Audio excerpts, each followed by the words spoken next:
My name is Monica, and I was born into a family of musical theater actors. You'd think that would mean a life full of drama and excitement, but for me, it mostly meant a childhood of waiting. Waiting for my parents to come home, waiting for them to take me with them, waiting for the day they'd give up their careers and finally be real parents to me. I grew up with my grandparents, my mom's parents. They were good people, don't get me wrong. They took care of me, made sure I had everything I needed. But they weren't my parents, you know? My grandfather, he had this restaurant. It wasn't just any old place, it had this unique retro-style interior that people loved. The business did well, brought in good money. So yeah, I grew up in nice conditions. But my grandparents, they were careful not to spoil me. They took my upbringing seriously. My parents? They were always on tour with their theater troupe. At least, that's what they told me. They'd call sometimes, but not often. When they did come home, it was more like a visit. They'd swing by, give me some gifts, ask how I was doing. But they never took me home with them. It was always, next time, Monica, we promise. Even when they had breaks or vacations, they'd leave me with my grandparents. We need rest, they'd say. We need some free time. Always with the promise that things would change soon. That they'd give up their careers and come for me. That we'd be a real family. As I grew older, I started to notice things. The way my grandmother would purse her lips when my parents' names were mentioned. The way my grandfather's eyes would harden when he talked about their tours. They're busy people, Monica, my grandmother would say, but her tone suggested she didn't quite believe it herself. I tried to focus on the good things. My grandparents' love, the bustling restaurant, the comfortable life we had. But there was always that hole, that emptiness where my parents should have been. I'd watch other kids with their moms and dads, going to the park, having ice cream, doing all those normal family things. And I'd wonder, what was wrong with me? Why didn't my parents want to do those things with me? But I never stopped hoping. Never stopped believing that one day, they'd keep their promise. That one day, we'd be a real family. My 12th birthday started like a dream come true. For once, my parents were actually here, showering me with attention and gifts.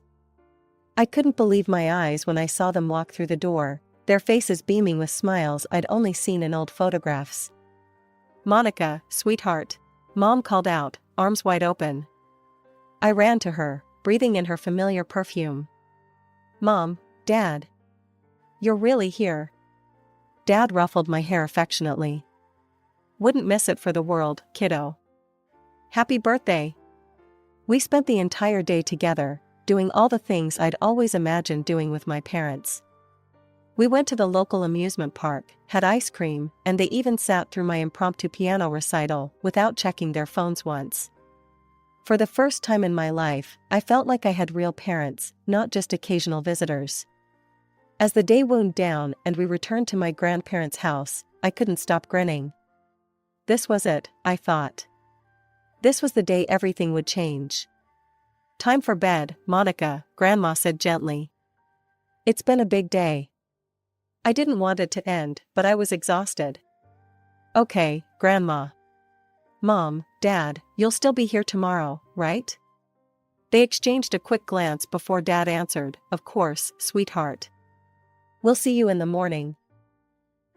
I went to bed that night feeling like the luckiest girl in the world. But my happiness was short-lived. About an hour later, I woke up thirsty. As I crept downstairs to get some water, I heard raised voices coming from Grandpa's office. Curiosity got the better of me, and I inched closer to the door. How dare you? Grandpa's voice boomed. You abandoned your daughter for years, and you still haven't taken her home as you promised. Dad, please, Mom's voice, usually so controlled, sounded shrill. You don't understand. Oh, I understand perfectly, Grandpa cut her off. I gave you money to start that eco-village of yours. The condition was that you'd take Monica and be a proper family. But you're not even working as actors anymore, are you? No more tours, just excuses. My heart was pounding so hard I was sure they'd hear it. No more tours? But they'd always said. We never wanted her in the first place. Mom's scream made me flinch. I didn't want to give birth to her. It was you who insisted we keep her instead of having an abortion.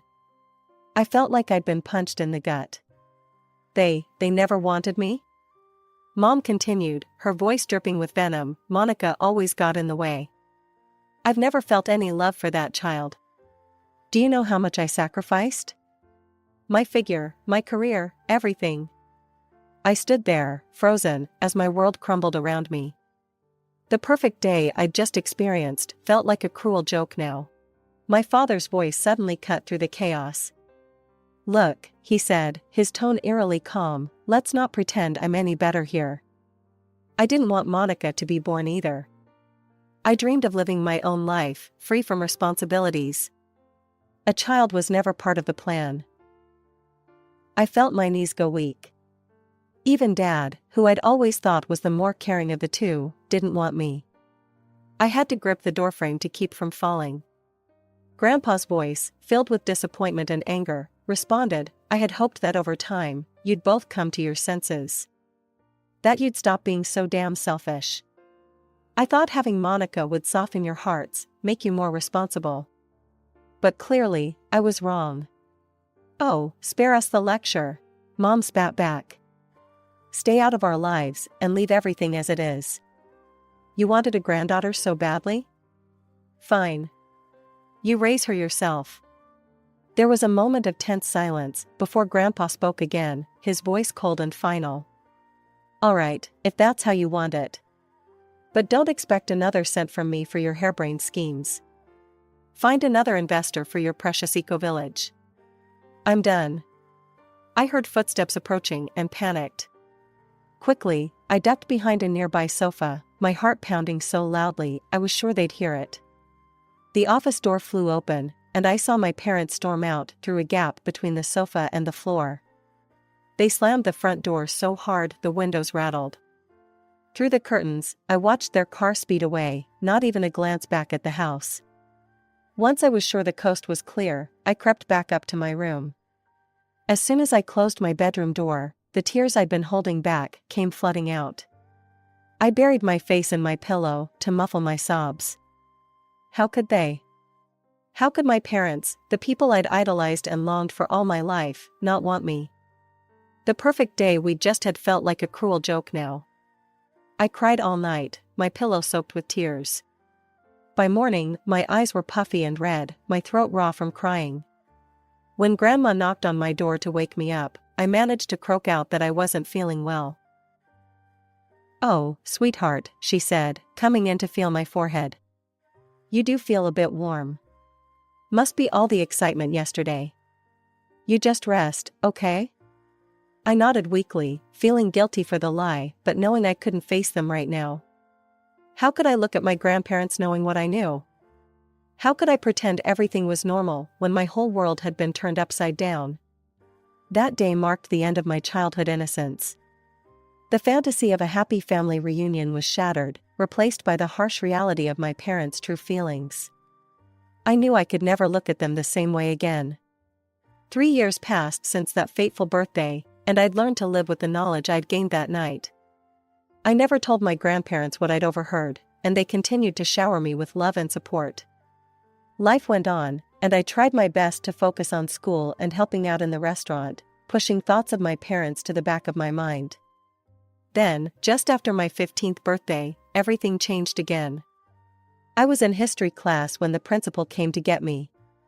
The look on his face told me something was terribly wrong before he even opened his mouth. Monica, there's been an accident, he said gently. The world seemed to tilt on its axis as he explained. A train derailment. My grandparents were gone. Just like that. The next few days passed in a blur of black clothes and sympathetic murmurs. I felt numb, unable to process the loss of the two people who'd been my real parents in every way that mattered. Then, to my shock, my actual parents showed up at the funeral. They didn't even try to hide their lack of grief, their eyes dry and their voices steady as they made arrangements. "Well, I suppose we should take the girl," I overheard my mother say to my father, as if I was some piece of furniture they had to deal with. And just like that, I found myself moving into their home. To my surprise, they were almost nice. They gave me my own room, let me pick out furniture I liked. For a moment, I dared to hope. Maybe losing my grandparents had made them realize what was important. Maybe they'd changed. "Look, Monica," my mother said one evening, her voice uncharacteristically gentle, "I know we haven't always been there for you. But we want to make it right. This is a fresh start for all of us." I wanted to believe her. I really did. For a few weeks, everything seemed perfect. They asked about my day, helped with my homework, even sat down for family dinners. It was everything I'd ever wanted.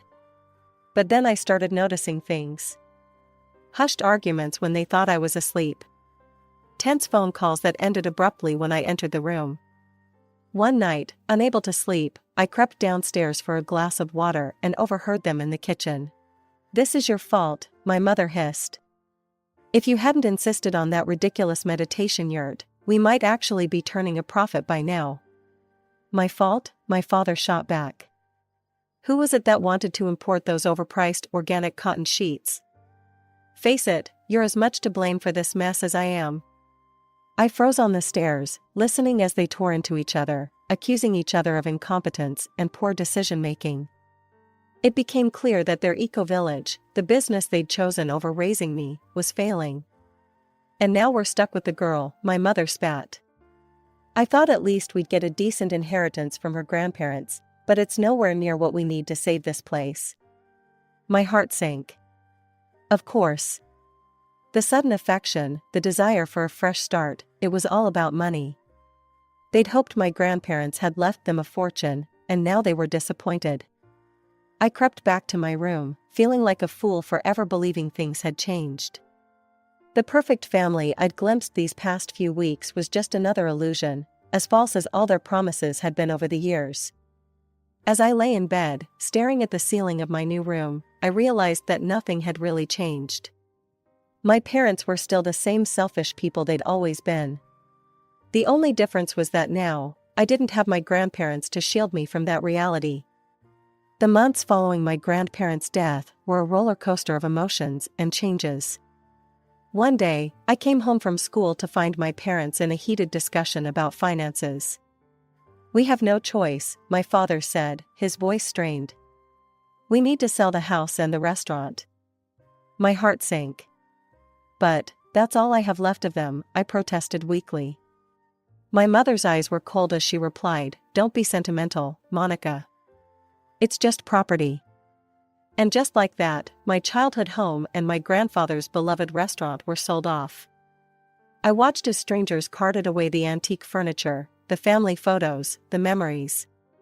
My parents assured me it was for the best, that the money would save their eco-village business. But I knew better than to believe their promises by now. As the months wore on, their facade of affection crumbled completely.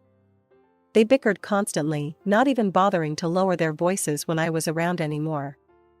I tried to tune it out, focusing instead on my studies. Despite everything, I managed to excel in school, even graduating early at 17. I was proud of myself, but when I broached the subject of college with my parents, their response was like a bucket of cold water. "College?" my mother scoffed. "Do you have any idea how much that costs? We can barely keep the business afloat as it is." But Grandpa always said he'd set aside money for my education," I said, my voice small. My father laughed mirthlessly. "Your grandfather said a lot of things, Monica. But there's no money." It was probably just another one of his empty promises. I wanted to argue, to insist that my grandfather would never lie to me. But I had no proof, no way to access any accounts he might have set up. And that's how I found myself working at the local coffee shop, taking orders and wiping down tables instead of sitting in college lectures. It wasn't what I'd dreamed of, but it was something. A start.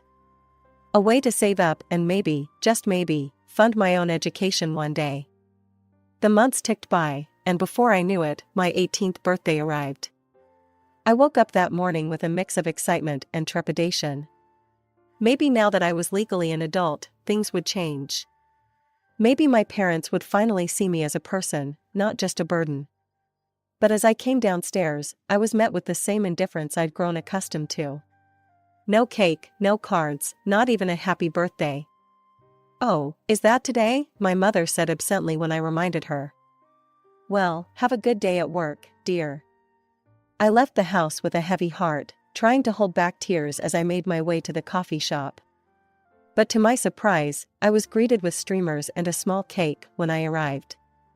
"Happy birthday, Monica," my boss and coworkers chorused.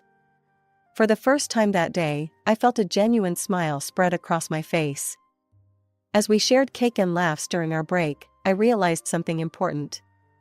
Family isn't always about blood. Sometimes, it's about the people who show up for you, who celebrate your victories, and support you through your struggles. The day after my underwhelming 18th birthday, I was at work, mechanically wiping down tables and taking orders, when my phone rang. The caller ID showed a number I didn't recognize. "Is this Monica?" a professional-sounding voice asked. "This is Robert Johnson, your grandfather's lawyer. I need to meet with you regarding your grandfather's will. Can you come to my office today?" In a daze, I got permission from my boss to leave early and made my way to the lawyer's office. As I sat across from Mr. Johnson, I couldn't have prepared myself for what he was about to say. "Your grandfather left you a substantial inheritance, Monica," he said, sliding a document across the desk. "He set up a personal account for you, which you now have access to as you've turned 18. Additionally, he left a separate fund for your college education and living expenses." I stared at the numbers on the paper, my vision blurring with tears. It was more money than I'd ever imagined. For the first time in years, I felt a sense of hope, of possibility. When I got home, I found my parents in their usual spots, Mom scrolling through her phone, Dad watching TV. They barely looked up as I entered. Taking a deep breath, I announced, "Grandpa left me money for college." The reaction was immediate. They both jumped to their feet, eyes wide with disbelief. "What?" my mother shrieked. "How much?" I told them the amount, watching as their expressions morphed from shock to calculation. "Well," my mother said, her voice suddenly honey-sweet, "that explains why we inherited so little. Your grandfather always did favor you." I bristled at her tone, but pressed on. "I'm going to apply to colleges. With my grades, I might even qualify for partial scholarships." "Whoa, hold on there," my father interrupted. "Let's think about this rationally." What followed was a barrage of arguments against my going to college. They talked about the real-world experience I'd miss out on, the student debt I'd accrue, conveniently ignoring the funds specifically for my education, and how a degree didn't guarantee success. "Look," my mother said, her voice taking on a conspiratorial tone, "why don't you invest that money in our business instead? We're on the verge of a breakthrough with the eco-village. Once it takes off, we'll make sure you're set for life. You won't even need to work." As they continued their pitch, painting pictures of a luxurious future where I'd want for nothing, I found myself nodding along. But inside, a voice was screaming. I'd heard these promises before. I'd seen how they handled money, how they ran their business. And I knew, with a certainty that surprised even me, that they were lying. I took a deep breath, steeling myself for the confrontation I knew was coming. "No," I said, my voice firmer than I'd ever heard it. "I'm going to college. I'm going to live my own life, independently." The change in my parents was instant and terrifying. Their faces contorted with rage, all pretense of affection vanishing in an instant. "You ungrateful brat," my mother screeched. "After everything we've done for you." My father's voice was cold and threatening. "If that's how you want to play it, fine. You've got 6 months until college starts. See how you like living on the streets until then. We gave you a home," my mother cried, crocodile tears forming in her eyes. "We loved you, sacrificed for you." Something in me snapped. All the pain, all the disappointment, all the years of neglect came rushing to the surface. Loved me? I laughed bitterly. You didn't even want me to be born. I heard everything. How you never wanted me, how I was just in the way. How you pawned me off on Grandma and Grandpa because you couldn't be bothered to be real parents. The shock on their faces would have been satisfying if I wasn't so hurt and angry. Years of pent-up emotions poured out of me as I recounted every harsh word, every broken promise. You don't deserve to be called parents, I finished, my voice shaking. And I don't need you to kick me out. I'm leaving. With that, I ran to my room and started throwing clothes into a suitcase. I could hear them yelling, threatening, but it all seemed distant now. As I zipped up my bag, I felt a strange calm settle over me. I spent that night in a cheap motel, curled up on a lumpy bed, but feeling freer than I ever had. The next morning, I called Sarah, a colleague from the coffee shop who I knew was looking for a roommate. Hey, Sarah? Remember how you were saying you needed someone to split rent with? Is that offer still open? By the end of the day, I had a new place to live, a new phone number, and a new outlook on life. As I blocked my parents' numbers and social media accounts, I felt a mix of sadness and relief. This wasn't how I'd imagined my family story going, but it was the fresh start I needed. That night, as I lay in my new bed in the small apartment I now shared with Sarah, I thought about everything that had happened. I'd lost the family I'd always longed for, but I'd gained something more valuable: independence, self-respect, and the chance to build a life on my own terms. With a mix of excitement and nerves, I sent off my college application. I'd chosen one of the best schools in the country for business management, hoping to honor my grandfather's legacy. The waiting was excruciating, but finally, the letter arrived. As I tore open the envelope, my heart pounding, I saw the word I'd been dreaming of: congratulations. I'd been accepted. In that moment, I felt my grandparents' presence, almost as if they were there celebrating with me. When fall came, I moved into my dorm room, my few possessions reminding me of how far I'd come. I paid my tuition from the account my grandfather had set up, but I was determined to make my own way as much as possible. So, I found a job at a local coffee shop, putting my barista skills to good use. You don't have to work, you know, my roommate said one day as I rushed to make an early shift. You've got that inheritance. I smiled as I laced up my shoes. I know. But I want to. This is about more than money, it's about proving to myself that I can do this. College was challenging, but I thrived. Every business class I took, every late-night study session, brought me closer to my dream. I could almost see my grandfather nodding approvingly as I aced my exams and impressed my professors with my drive. 4 years flew by, and before I knew it, I was walking across the stage to receive my diploma. As I moved the tassel on my cap, I whispered, "We did it, Grandpa." Armed with my degree and the business acumen I'd gained, I dove into planning my own restaurant. I knew exactly what I wanted: a place that would honor my grandfather's memory and bring joy to people the way his restaurant had. I named it Giorgio's, after my grandfather. Using the photos I'd carefully preserved, I recreated the warm, retro-style interior that had made his place so special. Every detail, from the worn wooden bar to the vintage light fixtures, was a tribute to him. The first year was tough. There were nights I lay awake, worrying about bills and customer numbers. But I persevered, channeling my grandfather's determination and my own hard-won resilience. Slowly but surely, word spread. People fell in love with the atmosphere, the food, the story behind the place. 5 years after opening, Giorgio's was not just profitable, it was the talk of the town. I thought about my parents then, as I sometimes did. I'd seen them around town a few times, looking older and worn. Their eco-village dream had fizzled out long ago, I'd heard. Part of me felt a twinge of sadness for what could have been, but I knew I was better off without them. My life wasn't perfect, but it was mine. I'd built it with my own 2 hands, with the love and support of my grandparents as my foundation. As I looked around the restaurant, my restaurant, I felt a deep sense of pride and gratitude. I pulled out an old photo of my grandparents from my wallet. I did it, I whispered to their smiling faces. I hope I've made you proud. As I locked up and stepped out into the cool night air, I felt a peace.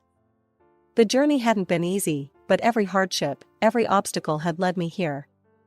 I was Monica, granddaughter of Giorgio, owner of Giorgio's restaurant, author of my own story.